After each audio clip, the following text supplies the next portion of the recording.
Nomor satu, jangan lupa.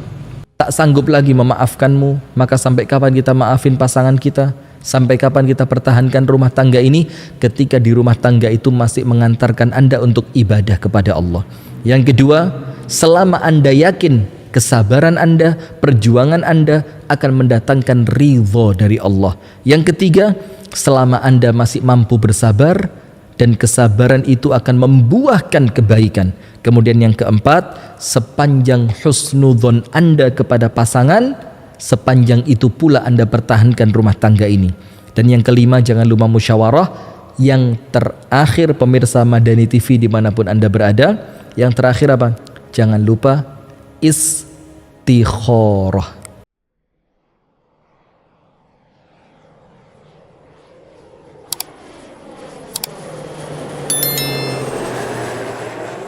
Sampai batas apa rumah tangga kita itu harus diperjuangkan untuk tidak sampai terpecah, tidak sampai muncul kata-kata perceraian, sampai batas mana, dan kemudian di batasan apa Anda harus memutuskan, ya nampaknya saya harus bercerai lah.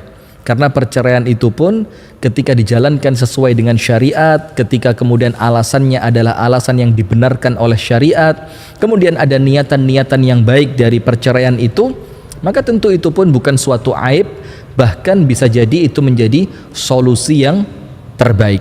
Nah, pemirsa yang dirahmati oleh Allah Subhanahu wa taala, poin yang pertama yang harus kita tekankan di malam hari ini, dan urutan yang saya tuliskan ini pemirsa, ini tolong nanti jangan dibolak-balik, karena urutannya ini sudah tahapan yang memang seharusnya kita lalui untuk mempertahankan rumah tangga. Jadi tahapannya harus pas. Dan qadarullah, entah kenapa, karena memang tentu semua karena Allah Subhanahu wa taala. Beberapa hari sebelum judul ini muncul, kebetulan saya membaca satu kitab berbahasa Arab, judulnya itu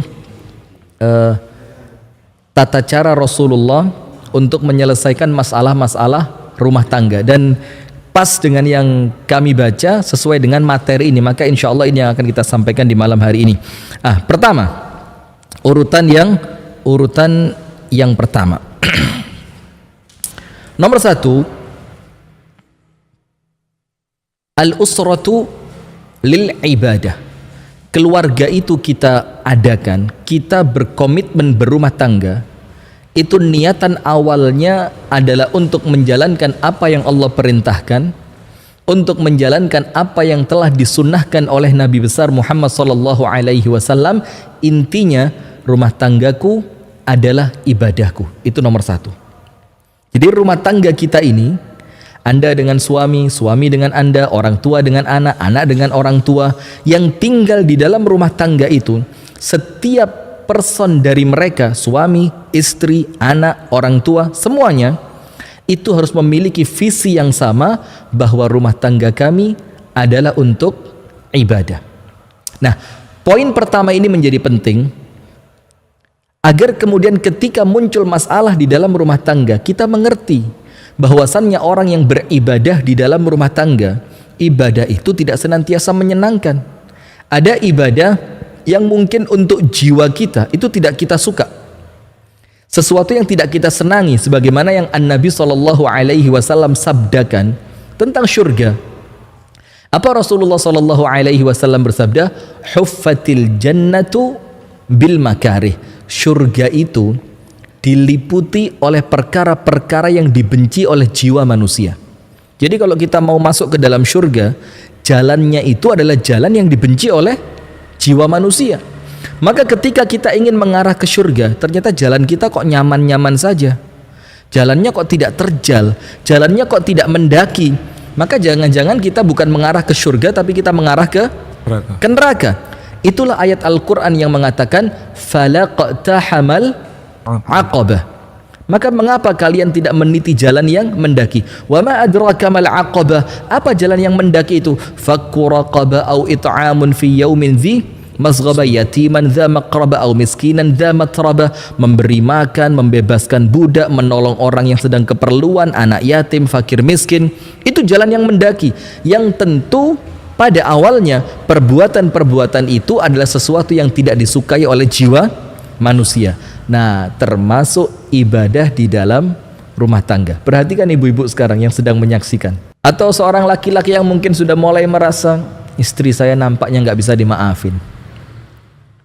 Atau justru dari pihak ketiga yang menjadi pemberi masukan, nampaknya rumah tanggamu sudah nggak bisa diperbaiki, nggak bisa dipertahankan. Maka ingat, ada ibadah di dalam rumah tangga itu yang ibadah yang sedang Anda lakukan tidak selalu ibadah yang menyenangkan.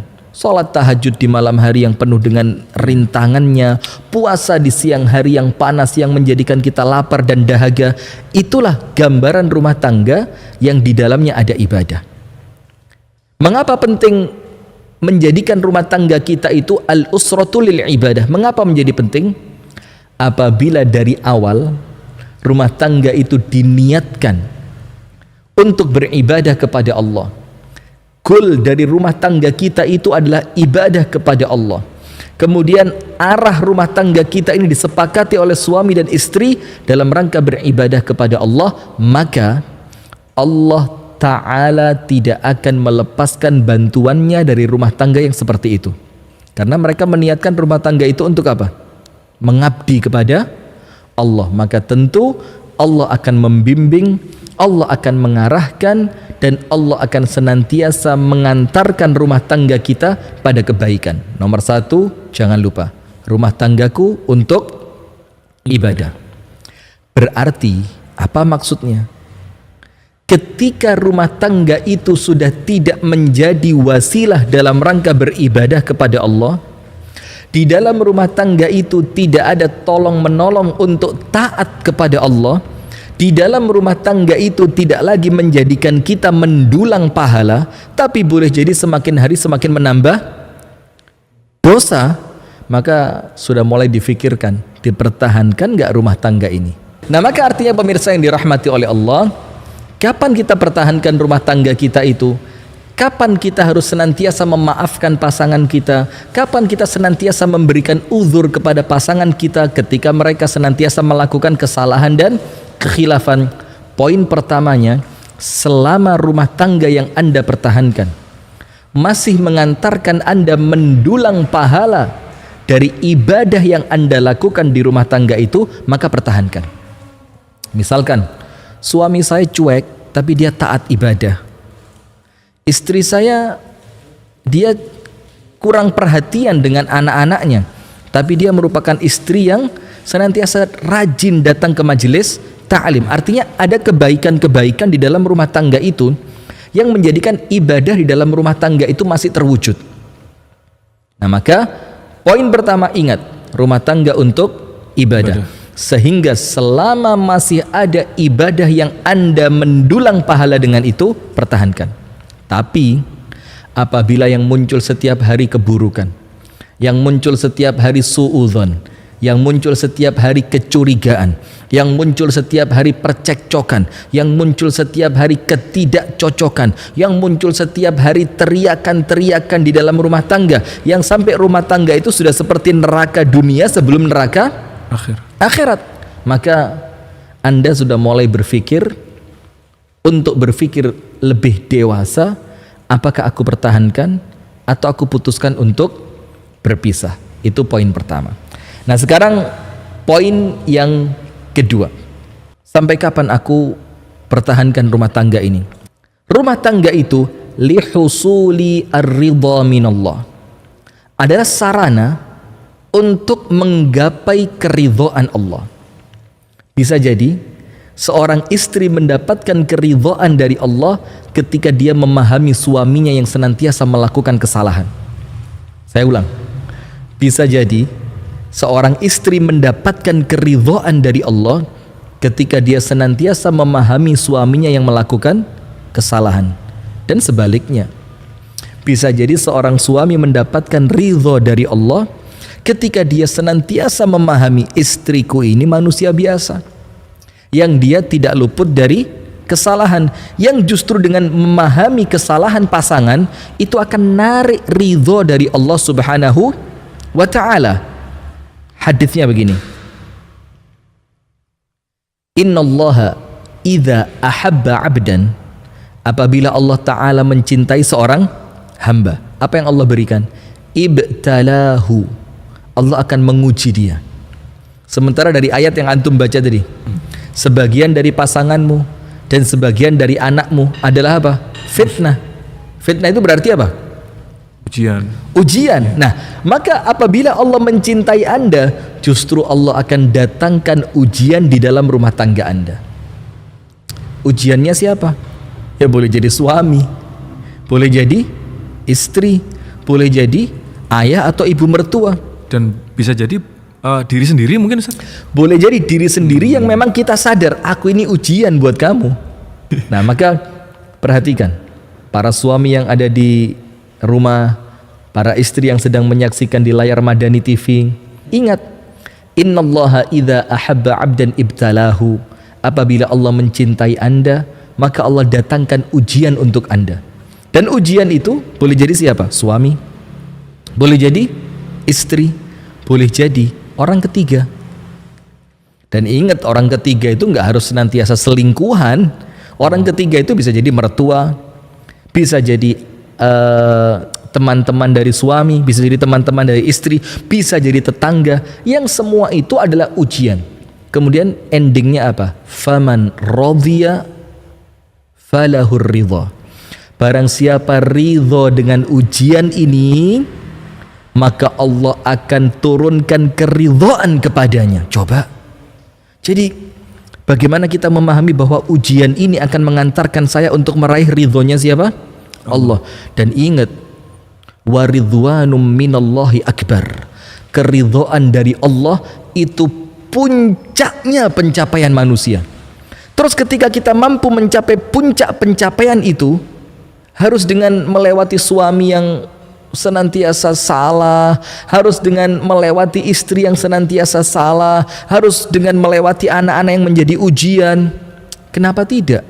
Karena di ujung perjalanan kita yang kita dapatkan adalah pencapaian terbesar, yaitu adalah ridho dari Allah.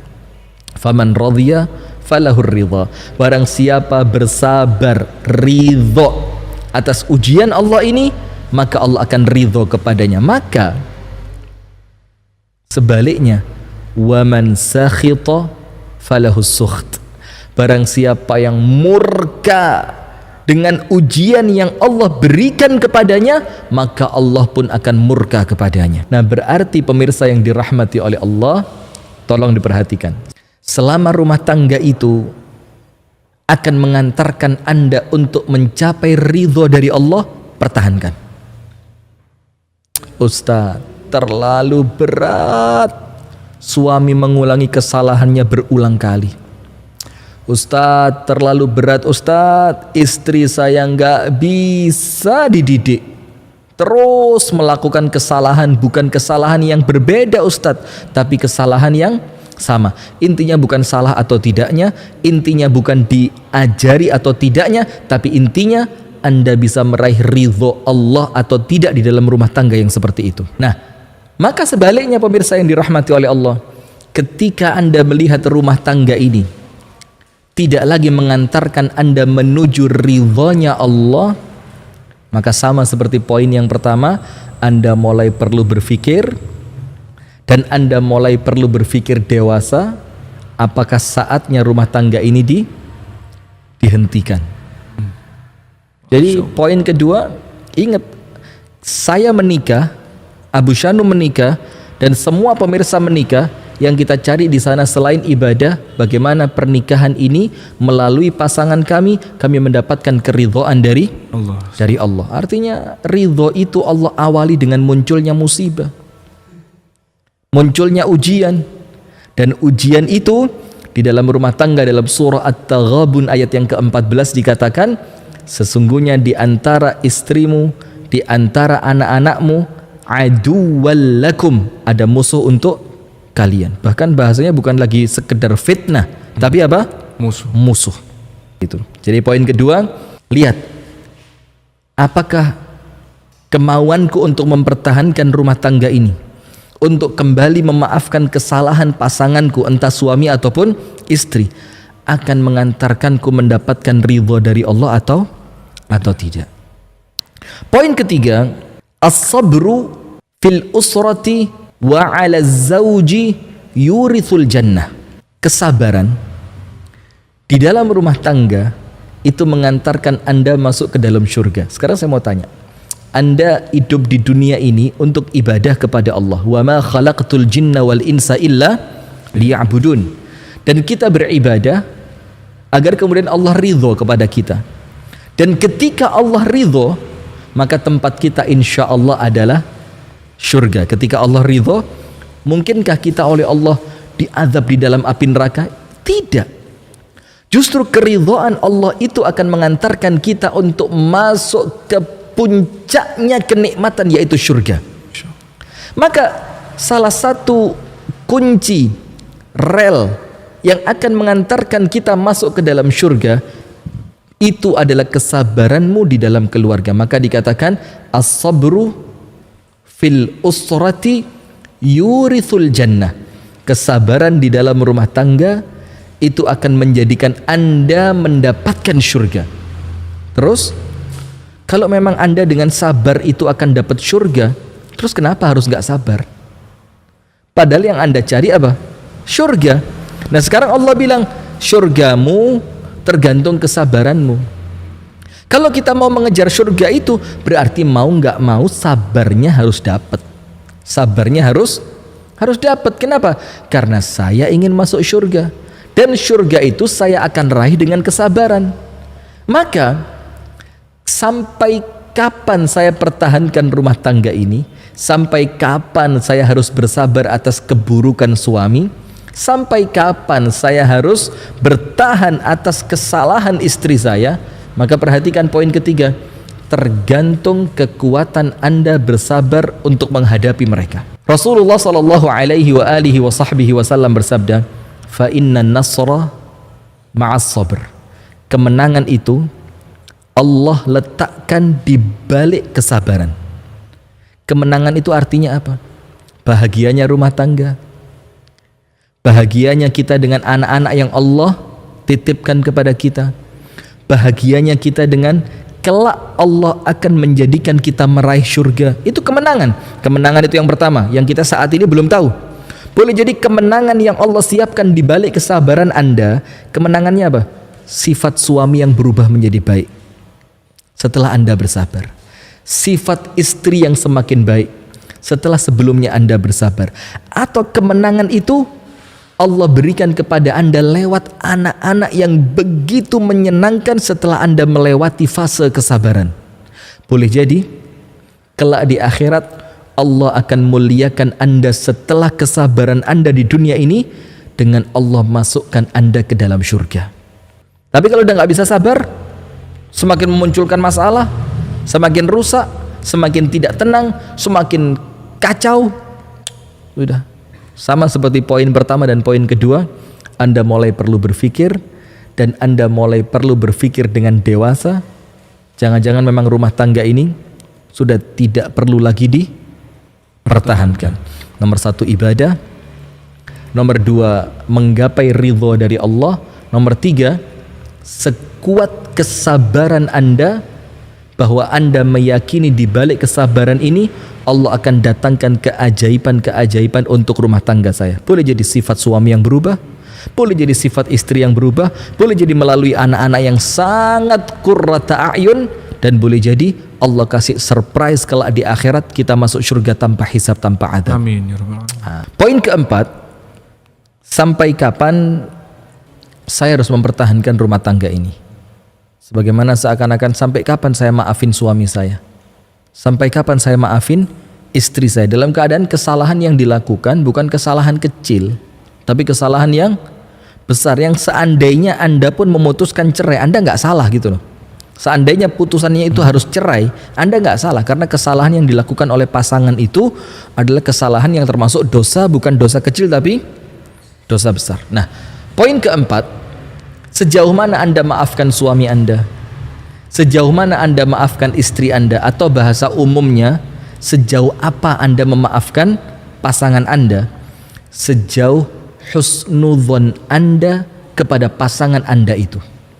Misalkan begini, saya lihat istri saya ini orang baik, tapi dia melakukan kesalahan.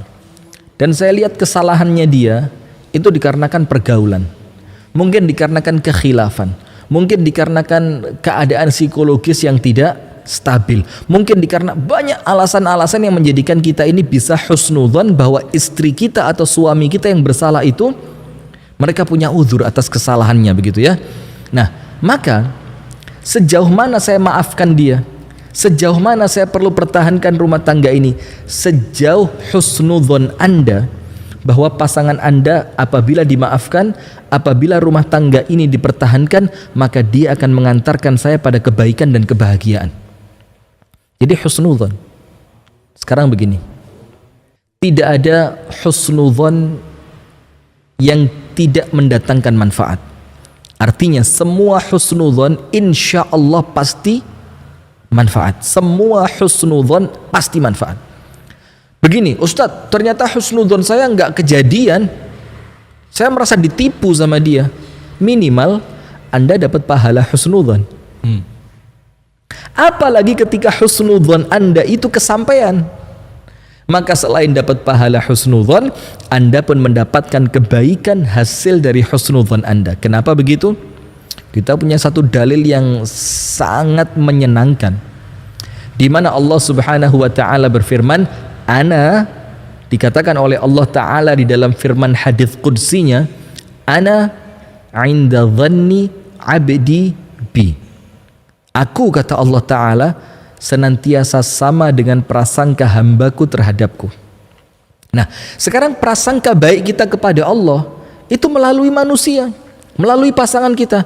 Dia orang baik ya Allah, dia orang ibadah ya Allah, dia orang yang sopan ya Allah, dia orang yang menyenangkan ya Allah, dia orang yang tanggung jawab ya Allah. Maka saya berhusnudzon kepadanya ya Allah, dan jadikan husnudzonku itu betul-betul ada padanya ya Allah. Seperti itu. Jadi ketika Anda husnudzon, artinya begini, pasangan saya ini baik, maafin dia. Melakukan kesalahan lagi, dimaafin lagi karena Anda masih bisa husnudzon, berprasangka baik kepadanya. Maka maafin lagi dia. Nah, sampai ketika Anda merasa husnudzonku sudah habis, artinya sudah nggak ada lagi alasan untuk berhusnudzon ya. Iya, nggak ada alasan baik sangka udah. Kamu dimaafin sekali, gak bisa. Kamu dijauhkan dari circle pergaulanmu, tetap seperti itu. Kamu saya dekatkan ke majelis taklim, sama. Kamu saya minta masukan dari orang tuamu, saya ceritakan kesalahanmu pada orang tuamu, tetap gak berubah. Kamu saya dorong dengan doa di sepertiga malam terakhir, tetap seperti ini. Maka ketika husnudzon gagal, husnudzon tidak membuahkan hasil, husnudzon tidak memberikan kemajuan dan kebaikan, terus seperti itu, selama Anda masih punya peluang untuk husnudzon, selama itu pula maafin pasangan Anda. Dan sampai pun ketika kita berdoa saja, doa itu dikatakan oleh An-Nabi SAW di dalam sabdanya, ud'ullah wa antum muqinuna bil ijabah. Mintalah kepada Allah dalam keadaan engkau yakin permintaanmu oleh Allah pasti dikasih. Keyakinan kita kepada Allah bahwasannya permintaan kita oleh Allah akan diberi, itu husnudzon atau bukan? Husnudzon. Husnudzon. Dan husnudzon ini menjadikan doa-doa kita diijabah. Termasuk ketika Anda berhusnudzon dengan memaafkan suami, ketika Anda berhusnudzon dengan memaafkan istri, di sana ada doa-doa Anda yang oleh Allah akan diijabah. Doanya apa? Perbaiki pasanganku ya Allah, perbaiki suamiku ya Allah, perbaiki istriku ya Allah. Dari husnudzon itu akan mendatangkan doa-doa yang diijabah. Maka sembari Anda berhusnudzon kepada pasangan, Anda berhusnudzon kepada Allah, saat itu pula manfaatkan untuk berdoa kepada Allah, sehingga doa Anda itu akan diijabah oleh Allah dengan husnudzon yang Anda miliki. Itu poin yang keempat. Jadi terus husnudzon, bahwasannya ketika rumah tangga ini aku pertahankan, dia akan mendatangkan kebaikan.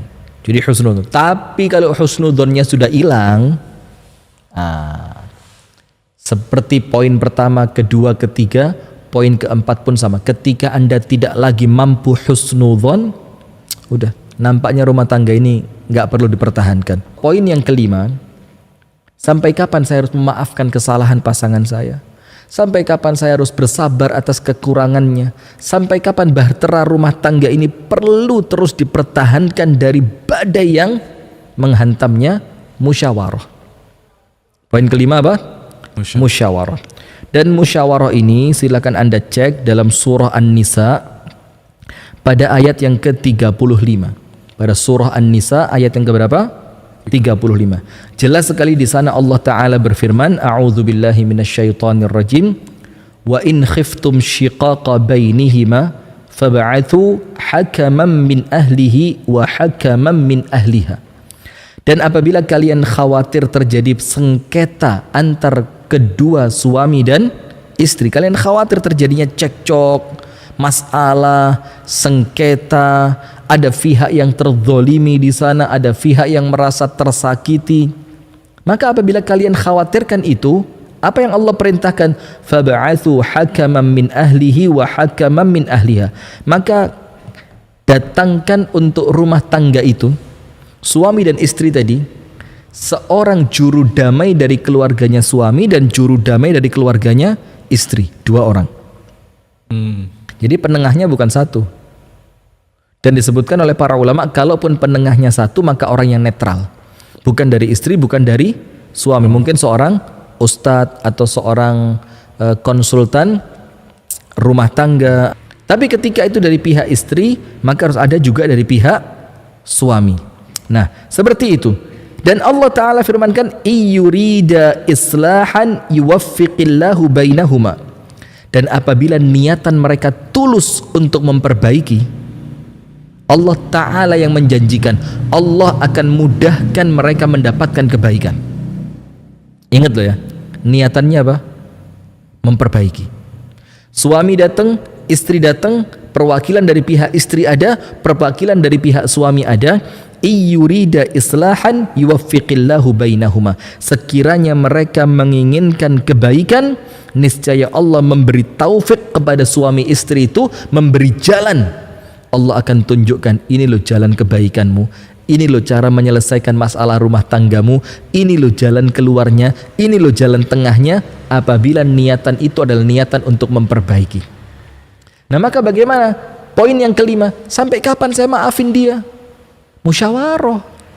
Tanya sama keluarga, bagaimana ini, suami saya seperti ini, anakmu begini, dan saya disifati seperti ini. Jadi dari pihak istri ada, dari pihak suami juga ada, sehingga apa? Seimbang. Musyawarah. Sampai dikatakan di dalam hadis yang sahih, tidak akan pernah rugi orang yang bermusyawarah. Jadi tidak akan rugi. Kenapa? Karena setiap perintah Al-Quran pasti mendatangkan keberkahan.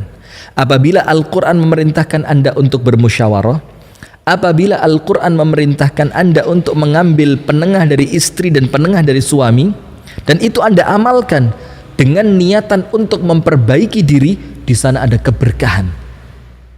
Apa maksud dari keberkahan ini? Salah satunya adalah jalan keluar dari masalah yang kita hadapi. Jadi jangan segan untuk senantiasa bermusyawarah. Maka bismillah, musyawarah. Sampai kapan saya maafin dia? Karena ketika ada musyawarah, maka pemikiran yang ada itu bukan sekedar pemikiran istri yang terus merasa terzolimi, bukan sekedar pemikiran suami yang terus merasa ingin menang, tapi ada dua orang yang berpikiran netral, yang berpikiran lebih tenang, yang berpikiran lebih dingin. Maka akan mendatangkan kebaikan untuk rumah tangga itu dengan syarat apa? Antara suami dan istri sama-sama menginginkan perdamaian. Nomor satu, jangan lupa, tak sanggup lagi memaafkanmu, maka sampai kapan kita maafin pasangan kita? Sampai kapan kita pertahankan rumah tangga ini? Ketika di rumah tangga itu masih mengantarkan Anda untuk ibadah kepada Allah. Yang kedua, selama Anda yakin kesabaran Anda, perjuangan Anda akan mendatangkan ridho dari Allah. Yang ketiga, selama Anda masih mampu bersabar, dan kesabaran itu akan membuahkan kebaikan. Kemudian yang keempat, sepanjang husnudzon Anda kepada pasangan, sepanjang itu pula Anda pertahankan rumah tangga ini. Dan yang kelima, jangan lupa musyawarah.